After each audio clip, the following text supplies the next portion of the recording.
Market లో invest చేసి మీ డబ్బులు డబుల్ చేసుకోవాలనుకుంటున్నారా? సుందరరామిరెడ్డి గారి సెమినార్ కి అటెండ్ అవ్వండి.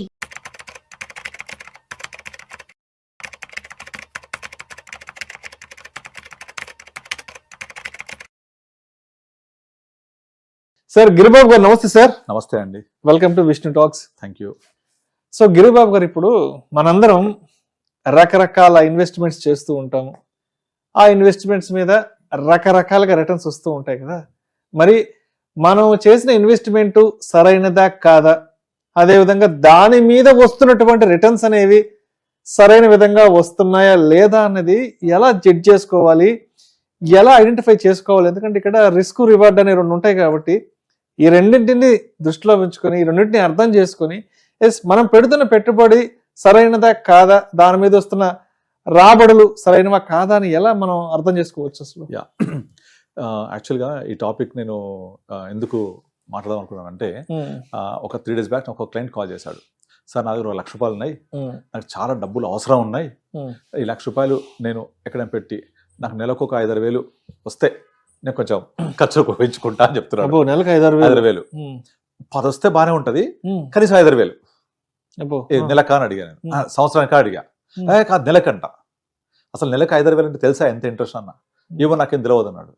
నువ్వు మామూలుగా నెలకు 10,000 వస్తే ఓకే, నాకు ఓకే, కానీ 5-6 వేలు అయినా కనీసం కావాలంటున్నావు కదా, 5-6 వేలు నెలకంటే సంవత్సరానికి ఎంత, దాని రేట్ ఆఫ్ ఇంట్రెస్ట్ ఎంత అని అడిగాను.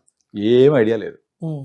నేను చెప్పాను, ఇదే ₹1,00,000 బ్యాంక్లో పెడితే నువ్వు అడిగే 5-6 వేల రూపాయలు సంవత్సరానికి వస్తుంది, అంతే కదా, నెలకు అడుగుతున్నావు, అది పాసిబుల్ అని అడిగిన. ఏమో తెలియదు అని చెప్తున్నాడు. సరే, నాకు అర్థమైంది, నాకేం తెలియదు నిజంగా. సో ఇది చాలా మందికి తెలియదు. నేను నా దగ్గరికి వచ్చిన అందరికీ కూడా అబ్సల్యూట్ అంటే ఏంటి, XIRR అంటే ఏంటి క్లియర్గా ఎక్స్ప్లెయిన్ చేస్తా. XIRR అంటే extended internal rate of return, CAGR, compounded annual growth rate.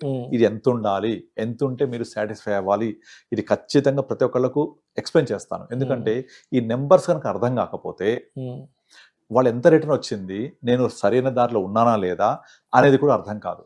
మీరు మెయిన్గా రియల్ ఎస్టేట్, కొన్ని రకాల ఇన్సూరెన్స్ పాలసీస్ ఇక్కడ చూస్తే, ఇన్సూరెన్స్ పాలసీ అమ్మేటప్పుడు ఏం చెప్తారు వాళ్ళు, సంవత్సరానికి ఎంత కట్టాలి, మెచ్యూరిటీ ఏ సంవత్సరంలో ఉంటుంది, అప్పుడు ఎంత వస్తాయి అంటే మనం కట్టేది వేలల్లో ఉంటే లక్షల్లో వస్తాయని చెప్తూ ఉంటారు. కానీ దాన్ని పట్టే పీరియడ్ ఎంత, దాన్ని బట్టి కదా మనం అక్కడ రేట్ ఆఫ్ రిటర్న్ ఎంతో ఎక్సెస్ చేసేది.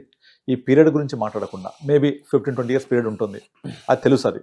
కానీ మీరు కొన్ని వేల రూపాయలు ఎవ్రీ ఇయర్ కడుతూ పోతే మెచ్యూరిటీలో కొన్ని లక్షల రూపాయలు వస్తుంది.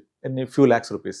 అక్కడ లక్షలు వేలు ఇదంతా సైకాలజీ. అరే నేను వేలలో కడుతున్నా లక్షలు వస్తున్నాయి అని ఆలోచిస్తారు తప్ప, నాకు వచ్చే రేట్ ఆఫ్ రిటర్న్ ఎంత అని అర్థం చేసుకుంటే ఎవరు ఆ ఇన్సూరెన్స్ పాలసీ జోలికి కూడా పోరు. తర్వాత రియల్ ఎస్టేట్, నేను 20 years బ్యాక్ కొన్నాను, ఫ్యూ lakhs, ఇప్పుడు ₹1,00,000 ఉంది, లేదా ఫ్యూ thousands ఇప్పుడు లక్షల్లో ఉంది. Okay, right, good. మీరు ఎప్పుడైనా దాని పర్సంటేజ్ రిటర్న్ లెక్కేశారా? వేయరు ఎవరు. దాని బట్టి టైం ఎంత? సపోజ్ ఫర్ ఎగ్జాంపుల్ ఒక క్లయింట్ ఉంది, ఆమె నేను అల్వాల్లో 2006-7లో 7 లక్షలకి ఒక ల్యాండ్ కొన్నాను, ఇవాళ ఆ ల్యాండ్ 40 లక్షలు ఉంది. 2007లో 6-7 ఆ టైంలో కొన్నాను, 18-19 ఏళ్ల క్రితం. 6-7 అంటే ఆల్మోస్ట్ 20 సంవత్సరాలు.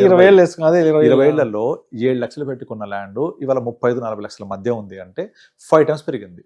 మీరు CAGR లెక్కేయండి, కనీసం 5-6% కూడా రాదు అది. కానీ అక్కడ వాళ్ళు 7 లక్షలు పెట్టుకున్న 40 లక్షలు వచ్చింది, 30-40 లక్షలు ఉంది. 40 ఉంది కానీ 30 పోద్ది. ఇప్పుడు చెప్పుడు ఆమె 40 ఉంది కానీ 30 వరకు పోతుంది. 7 లక్షలకి కొన్నా కదా, కానీ దాన్ని బట్టి టైం ఎంత, 20 సంవత్సరాలు. దాన్ని కనుక మీరు కన్సిడర్ చేసి కనుక లెక్కేస్తే 5-6% కూడా రాదు. కనుక 5-6% వచ్చింది అంటే కనీసం అర్థం కూడా కావట్లేదు. మ్యూచువల్ ఫండ్ ఇన్వెస్ట్ చేసింది, తన పోర్ట్ఫోలియో కన్జర్వేటివ్ రన్ చేసి 13.8% ఉంది. ఆ 13.8% అంటే అక్కడ పెట్టిన దానికి తీసినానికి 4 years అవుతుంది. అసలు అర్థం కూడా కావట్లేదు. అంటే 13.4%, 13.8% inspite of market down, conservative portfolio per annum ఇచ్చింది. లాస్ట్ 4.5 yearsలో conservative portfolio is a very very good return. మనకు తెలుసు ఆ విషయం. కానీ నేను ఎంత పెట్టాను, ఎంత పెరిగింది, వచ్చిన గ్రోత్ ఎంత, ఆ అమౌంట్ చూస్తారు. కానీ మొత్తం రోజు పెట్టామా? లేదు. స్టెప్ బై స్టెప్ అప్పుడింత పెట్టారు. ఇవి చూడరు. SIPలో కూడా అంతే. నేను 8 ఏళ్ళు పెడతాను SIP, 7 ఏళ్ళు. అప్పుడు కానీ మీరు పెట్టే అమౌంట్ డబల్ కాదు, invested amount market value.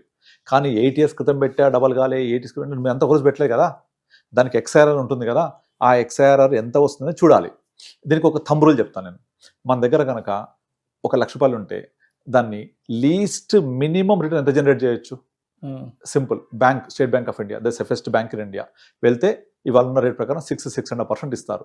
So ఏ ఇన్వెస్ట్మెంట్ అయినా సరే minimum rate of interest 6.5% bank ద్వారా వచ్చినప్పుడు మనము ఎక్కడ ఇన్వెస్ట్ చేసినా కూడా అంతకంటే ఎక్కువ రావాలి కదా. సో దీన్ని ఏమంటాం అంటే ఆపర్చునిటీ కాస్ట్ అంటాం.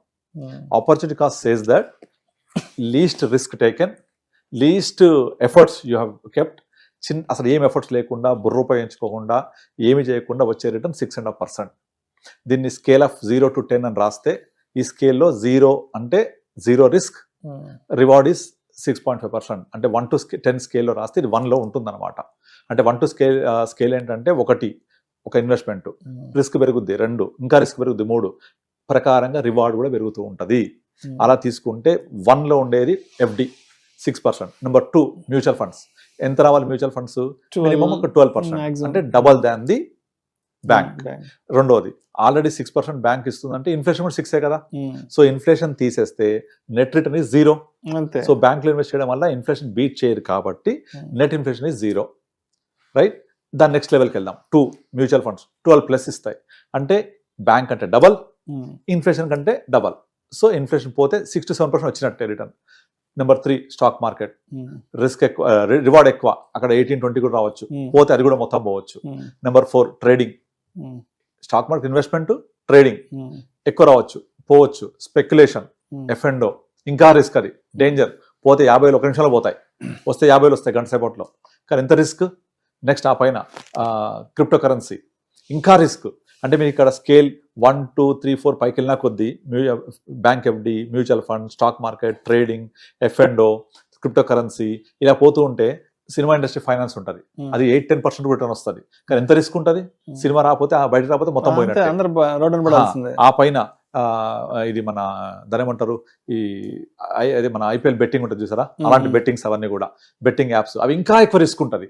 అంటే ఇక్కడ రిస్క్ తీసుకున్న కొద్దీ రివార్డ్ పెరుగుతోంది. మనీ లెండింగ్ చాలా మంది చేస్తూ ఉంటారు. నాకు ఒక క్లయింట్ అడిగాడు ఎంత వస్తుంది అంటే 12% అంటే ఎంత మిత్తి వర్కౌట్ అవుతుందంటే ₹1 మిత్తి అని చెప్పింది నేను. ₹1 అయినా బయట ₹3 ఇస్తారు కదా అంటాడు. ఆ రిస్క్ ఎంత ఉంది అక్కడ. సో కనుక జనానికి అది అర్థం కావాలి, రిస్క్ వర్సెస్ రివార్డ్ రేషియో. అది అర్థమైతే నేను ఎంత పెట్టాను, నాకు ఎంత వస్తుంది, నేను ఎక్కడున్నాను మంచిగా అర్థమవుతుంది. అయితే మనము నార్మల్గా అందరికి చెప్పే ఎగ్జాంపుల్ ఏంటంటే, మీరు ₹1,00,000 ఉన్నాయంటే సింపుల్గా తీసుకెళ్ళి బ్యాంక్లో పెడితే 6 వస్తుంది, ఇక్కడ బయట లెండింగ్ చేస్తే 24 వస్తుంది అనుకున్నాం అనుకోండి. 24 is very risky, 6 is 0 risk. So make it average. 6 + 24 30/2 15. ఈ 15% అనేది average of higher side of risk full, lower side of risk free. ఈ రెండింటికి యావరేజ్ ఇస్ 15 మ్యాక్సిమం. ఇదిగా బ్యాంక్లో 6 కదా, at least double two bit inflation 12%.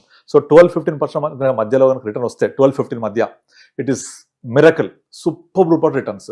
12 cross అయిందంటే ఎక్సలెంట్ రిటర్న్ వచ్చినట్టే మనకు. ఎందుకు? This is a compounding nature కాబట్టి. మీకు కనుక 15% వస్తే కనుక విత్ ఎ కాంపౌండింగ్ నేచర్, మీ డబ్బులు ఎవ్రీ 4.8 yearsకి డబల్ అయినట్టే. Rule 72 says that if your return is 72/18 వేసామనుకోండి, ఒక రిటర్న్ 18 వస్తే 72/18 ఎంత? 4. అంటే 4 years is the time taken to double your money. 72/15 వేస్తే 4.8 వస్తుంది, అంటే 4.8 years is the time taken to double your money. ఇలా కనుక మనకు నెంబర్స్ అర్థమైతే, మనం ఒక ఇన్సూరెన్స్ పాలసీ తీసుకుంటే మనం పెట్టే ఇన్వెస్ట్మెంట్ ఎంత, వచ్చే డబ్బులు ఎంత, ROI ఎంత, రిటర్న్ ఆన్ ఇన్వెస్ట్మెంట్ లెక్కేస్తే 4-5-6% కూడా ఉండదు. అలాగే మనకున్న రియల్ ఎస్టేట్ లెక్కేయండి, 20 సంవత్సరాల క్రితం ఎంత కొన్నాను, ఇప్పుడు ఎంత ఉంది, ROI లెక్కేయండి. క్యాలిక్యులేటర్స్ ఉంటాయి, ROI క్యాలిక్యులేటర్స్ ఉంటాయి, లంసమ్ క్యాలిక్యులేటర్స్ ఉంటాయి, లెక్కేయండి, తెలిసిపోతుంది. Number will speak. అలాగే ఒక మ్యూచువల్ ఫండ్ కనుక నా పోర్ట్ఫోలియోస్ ఏవి తీసుకున్నా కూడా యావరేజ్ గా more than 15% ఉంటాయి. యావరేజ్ గా టోటల్ నా 350 crores average return is more than 15%. అందరికి చూపిస్తుంటాను నేను. సో ఆ 15% వచ్చింది అంటే ఇట్స్ అమేజింగ్ రిటర్న్ యాక్చువల్లీ. కానీ కొంతమందికి సాటిస్ఫై కాదు, 15 అయినా అంటారు. అసలు 15 అంటే ఏంటి, దాని నెంబర్స్ యొక్క ఇంట్రెన్సిక్ వాల్యూ ఎంత, కాంపౌండింగ్ ఎంత, ఎన్ని ఇయర్స్ డబల్ అవుతుంది, అది అర్థం చేసుకోవాలి. అందుకే నేను ఈ టాపిక్ మీతో మాట్లాడదాం అనుకున్నాను. సో నాకు ₹1,00,000 అవసరం ఉంది కదా అంటే 5,000 ఇచ్చినా సరిపోదు, 10,000 సరిపోదు, కానీ వస్తాయా? రిస్క్ ఎంత? నేను అదే చెప్పాను. నన్ను అడిగేవాడు సరిపోయింది, వేరే వాళ్ళు అడుగుంటే కనుక వాళ్ళు మొత్తం గుండుసున్నా పెడతారు, అదే అంత మోసం చేస్తుంటారు. అట్లా చేయొద్దు. మీరు కంపల్సరీ ఎంత వస్తే అర్థం చేసుకోవాలి. 6,000 కావాలంటే సంవత్సరానికి వస్తుంది బ్యాంక్లో వేస్తే సేఫ్గా. మ్యూచువల్ ఫండ్స్ అయితే 10-12% అంతే. It is compounded again. Right. Okay, thank you sir. Thank you so much Giribabu గారు. థ్యాంక్ యూ అండి.